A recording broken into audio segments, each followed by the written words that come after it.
YCP పాలన సాగిన 5 ఏళ్ల కాలం పారిశ్రామికవేత్తలకు అదో నరకం. రాజకీయ కక్షలు, వేధింపులు, నిత్యం ఇబ్బందులు తట్టుకోలేక మేము ఉండలేం మహాప్రభు అంటూ పారిశ్రామికవేత్తల గగ్గోలు. ఫలితంగా పక్క రాష్ట్రాలకు పరిశ్రమల వలసలు. ఏపీ బ్రాండ్ వాల్యూ భారీగా పతనం. కట్ చేస్తే కూటమి రాగానే 2 అంటే 2 ఏళ్లలోనే కథంతా మారింది. స్పీడ్ ఆఫ్ డూయింగ్ బిజినెస్ విధానంతో పారిశ్రామిక రంగం గాడిన పడింది. నాడు పారిపోయిన కంపెనీలే నేడు రాష్ట్రానికి తరలి వస్తున్నాయి. సరికొత్త గ్లోబల్ ఇన్వెస్టర్లు సైతం ఏపీకి క్యూ కడుతున్నారు. మొత్తంగా రాష్ట్రంలో పెట్టుబడుల వరద పారుతోంది. వీటితో పాటు సీఎం మానస పుత్రికగా భావించే ఇంటికో పారిశ్రామికవేత్త లక్ష్యం దిశగా బలమైన అడుగులు పడుతున్నాయి. దీంతో ఇప్పుడు అందరి నోట ఒకటే మాట, చంద్రబాబు విజన్తో AP brand value is back. Andhra Pradesh లో సహజ వనరులకు కొరత లేదు, అవకాశాలకు తిరుగులేదు, నైపుణ్యం కలిగిన మానవ వనరులకు కొరత లేదు.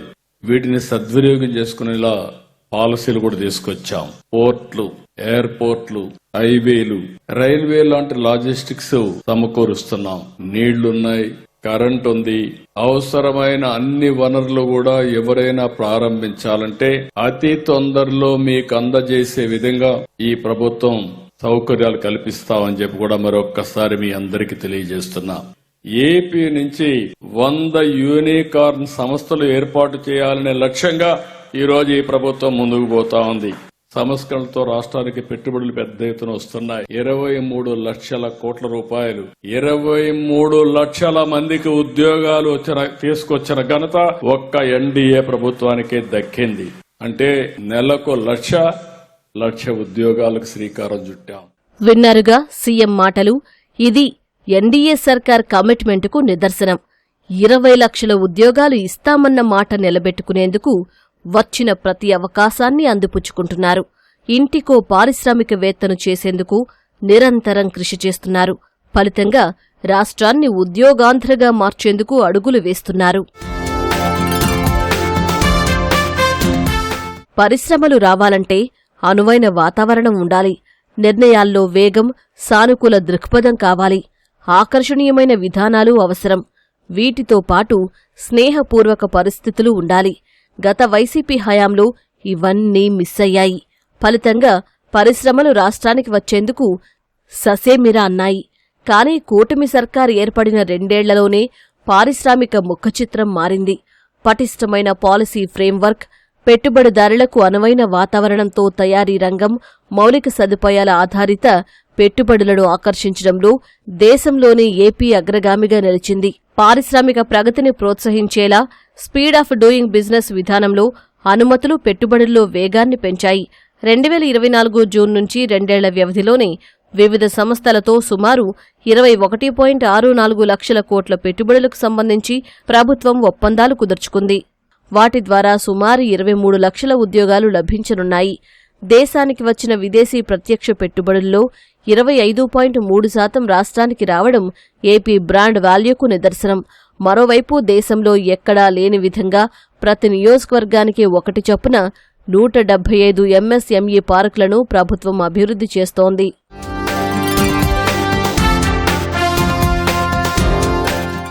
గత వైసీపీ హయాంలో రాష్ట్రంలో పారిశ్రామిక రంగం పరిస్థితి దారుణంగా ఉండేది.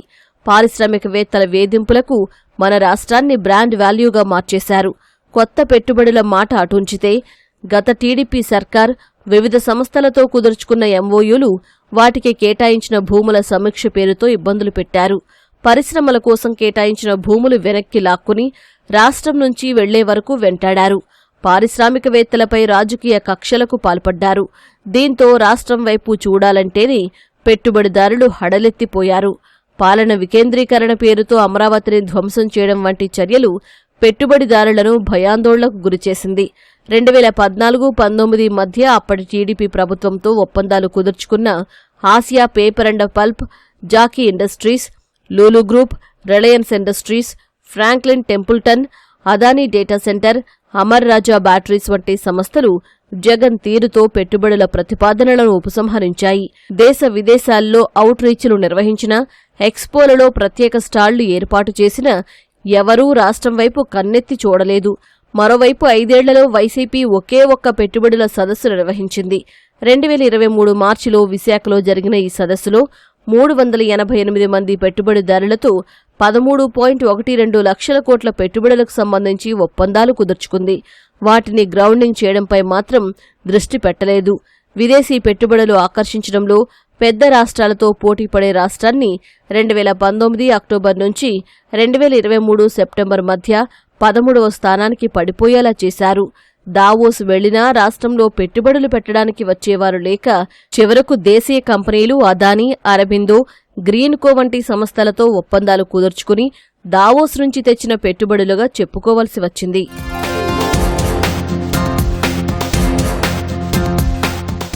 ఐదేళ్ల విధ్వంసాన్ని అధిగమించి కోల్పోయిన బ్రాండ్ వాల్యూను పునరుద్ధరించడంపై కూటమి సర్కారు దృష్టి పెట్టింది.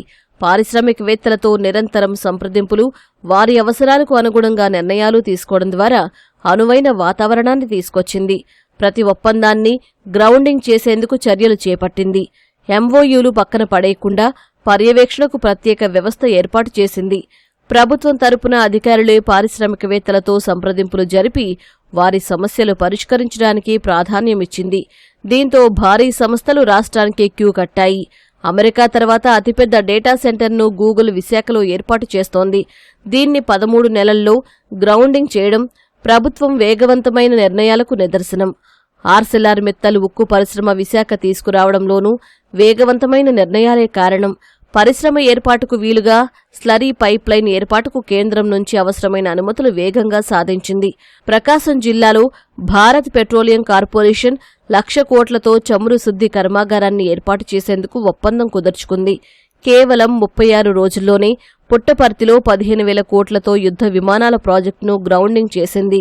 భారత్ పోర్టు అనుబంధ సంస్థ కళ్యాణ స్ట్రాటజీ సిస్టమ్ లిమిటెడ్ రక్షణ రంగ ఆయుధాల తయారీ ప్రాజెక్టును మడకశీరలో ఏర్పాటు చేస్తోంది. ఇప్పటి వరకు తమిళనాడుకే పరిమితమైన రాయల్ ఎన్ఫీల్డ్ 2,500 కోట్లతో ఏపీలో తయారీ యూనిట్ నెలకొల్పుతోంది. దాదాపు 23 లక్షల కోట్ల ఇన్వెస్ట్మెంట్స్ కమిట్మెంట్స్ గా రావటం గానీ, అందులో 50-60% ఆల్రెడీ గ్రౌండింగ్ స్టేజీలో శంకుస్థాపనలో వేరియస్ ప్రాజెక్ట్స్ శంకుస్థాపనలు కూడా జరగడం జరిగింది. గవర్నమెంట్ దాదాపు 30 ఇండస్ట్రియల్ సెక్టరల్ పాలసీస్ తీసుకొచ్చి అది దేశంలోనే బెస్ట్ పాలసీస్ గా వాటిని పరిగణించడం జరుగుతూ ఉంది. గ్లోబల్ ఇన్వెస్టర్స్ కూడా కాన్ఫిడెన్స్ పెరిగి ఇవాళ ఎంటైర్ స్టేట్ డిఫరెంట్ రీజియన్స్ లో డిఫరెంట్ టైప్స్ ఆఫ్ ఇన్వెస్ట్మెంట్స్ అనేది జరుగుతూ ఉంది. ఎమ్మెల్యే కాన్స్టిట్యుయెన్సీలో ఒక ఎంఎస్ఎంఈ పార్క్ ను కూడా క్రియేట్ చేయడానికి ప్రయత్నం చేస్తున్నారు. దాదాపు 40-45 ఎంఎస్ఎంఈ పార్కులను కూడా ఇనాగ్రేట్ చేయడం జరిగింది. 2025 నవంబర్లో విశాఖ భాగస్వామ్య సదస్సులో వివిధ సంస్థలతో ప్రభుత్వం 538 ఎంఓయూలు కుదుర్చుకుంది. వాటి ద్వారా 11.37 లక్షల కోట్ల పెట్టుబడులు, 14.03 లక్షల మందికి ఉపాధి లభిస్తుందని ఆ సంస్థలు తెలిపాయి. 2024 జూన్ నుంచి ఇప్పటి వరకు 218 సంస్థలు 10.27 లక్షల కోట్ల పెట్టుబడులకు సంబంధించి ప్రభుత్వంతో నేరుగా ఒప్పందాలు కుదుర్చుకున్నాయి. వాటి ద్వారా 8.97 లక్షల మందికి ఉపాధి లభించనుంది. విశాఖ భాగస్వామ్య సదస్సు ప్రభుత్వంతో కుదుర్చుకున్న ఒప్పందాల్లో 282 ప్రాజెక్టుల గ్రౌండింగ్కు ప్రభుత్వం అనుమతులిచ్చింది. వాటిలో 100 ప్రాజెక్టులు గ్రౌండ్ అయ్యాయి. 2014-19 మధ్య కాలంలో అప్పటి టీడీపీ ప్రభుత్వం ఈజ్ ఆఫ్ డూయింగ్ బిజినెస్ విధానంతో కియా కార్ల కంపెనీ తీసుకొచ్చి ఉమ్మడి అనంతపురం జిల్లా రూపురేఖలు మార్చింది. ఇప్పుడు స్పీడ్ ఆఫ్ డూయింగ్ బిజినెస్ వైపు అడుగులు వేసింది. ప్రతి విభాగానికి ఖచ్చితమైన కాల పరిమితులు నిర్ణయించింది. రోజుల వ్యవధిలోనే భూమి కేటాయింపు పూర్తి చేయడం లక్ష్యంగా నిర్దేశించుకుంది. పెట్టుబడిదారుల పోర్టల్ ద్వారా ప్రాజెక్టులకు భూమి కేటాయింపు నుంచి పనులు ప్రారంభించే దశ వరకు నిరంతరం పర్యవేక్షించే ఏర్పాట్లు చేసింది. నైపుణ్య శిక్షణా కేంద్రాల ద్వారా మానవ వనరులను సిద్ధం చేస్తోంది.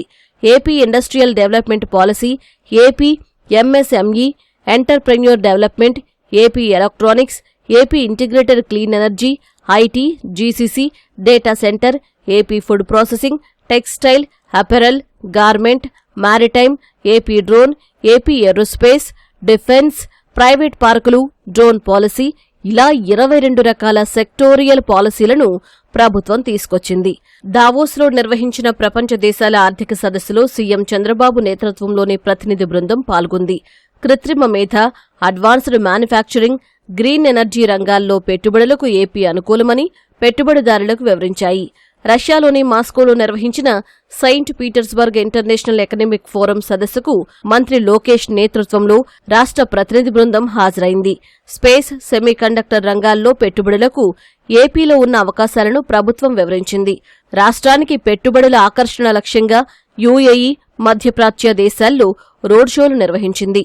మౌలిక సదుపాయాలు, పట్టణాభివృద్ధి రంగాల్లో పెట్టుబడుల ఆకర్షణ లక్ష్యంగా సింగపూర్లో నిర్వహించిన వరల్డ్ సిటీస్ సమ్మిట్ లో పాల్గొంది. గతంలో చూసినట్టయితే ఒకే నగరాన్ని మనం డెవలప్ చేస్తే మనం ఏమి నష్టపోయాం అనేది మన రాష్ట్ర విభజన తర్వాత మనందరికీ తెలిసిన విషయమే. దీన్ని దృష్టిలో పెట్టుకుని ఈ కూటమి ప్రభుత్వం అంటే ప్రాంతీయ అభివృద్ధి అనేది ముఖ్యంగా అవసరం అని చెప్పి రాష్ట్రంలో ఉన్న అన్ని ప్రాంతాలని, అన్ని నగరాలను కూడా సమానంగా అభివృద్ధి పరచాలి అని చెప్పేసి విశాఖపట్నాన్ని సిలికాన్ కారిడార్ గాను, మ్యానుఫ్యాక్చరింగ్ హబ్ గా శ్రీ సిటీ అండ్ దక్షిణ కోస్తాన్ని తీసుకురావడం జరుగుతూ ఉంది. అమరావతి అనేది ఆవిష్కరణకి కేంద్రంగా అయింది. మొట్టమొదటి క్వాంటమ్ వ్యాలీగా ఇది ఎమర్జీ అవుతా ఉంది. లిఫ్ట్ పాలసీ అని చెప్పి తీసుకొచ్చారు. Land incentive for tech hubs అని చెప్పేసి ఓన్లీ 99 పైసలకు మాత్రమే ఎకరానికి లీజు స్థలాన్ని లీజుగా ఇచ్చి ఎన్నో విప్లవాత్మకమైనటువంటి ఒక కేటాయింపు ద్వారా రాష్ట్రంలో పెట్టుబడులకి ఎలక్ట్రానిక్ అండ్ టెక్ రంగాల్లో చాలా ఒక వినూత్నమైన పందాన్ని రూపొందించారు. సింగిల్ విండో క్లియరెన్స్, అట్రాక్టివ్ టారిఫ్లు కూడా ఇవ్వడం జరిగింది.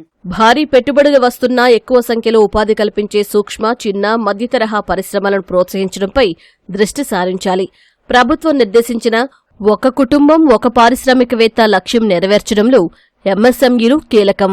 ప్రపంచవ్యాప్తంగా చోటు చేసుకున్న పరిణామాలతో ఎంఎస్ఎంఈలు తీవ్ర ఆర్థిక ఇబ్బందుల్లో కూరుకుపోయాయి. ముడిసరుకు ధరలు, లాజిస్టిక్స్ ఖర్చులు పెరిగి వాటిపై అదనపు భారం పడింది. వాటి ఉత్పత్తుల మార్కెటింగ్కు ప్రాధాన్యత కల్పించాలి. వన్ డిస్ట్రిక్ట్, వన్ ప్రొడక్ట్ విధానం అమలు చేస్తున్నా ఆశించిన స్థాయిలో ఫలితాలు రావడం లేదు. ఎంఎస్ఎంఈల నుంచి ఉత్పత్తుల కొనుగోలు చేసిన సంస్థలు వాటికి నిర్దేశిత వ్యవధి అంటే 45 రోజుల్లో బిల్లులు చెల్లించేలా ప్రభుత్వం చొరవ చూపాలి. ఎంఎస్ఎంఈల కోసం cluster development programme, sector based industrial పార్కుల్లో కామన్ ఫెసిలిటీలను కల్పించడంపై ప్రభుత్వం ప్రత్యేక శ్రద్ధ చూపాలి. ఏపీ క్రెడిట్ గ్యారంటీ పథకం కింద వాటికి రుణాలను అందించేలా ప్రత్యేక కార్యాచరణ రూపొందించాలి. కేంద్ర ప్రభుత్వ ఉద్యమ్ పోర్టల్లో రిజిస్టర్ చేసుకున్న 20.77 లక్షల ఎంఎస్ఎంఈలకు రుణాలు అందించడంపై దృష్టి పెట్టాలి. పాలసీ నిబంధనల మేరకు ఎప్పటికప్పుడు ప్రోత్సాహకాలను విడుదల చెయ్యాలి.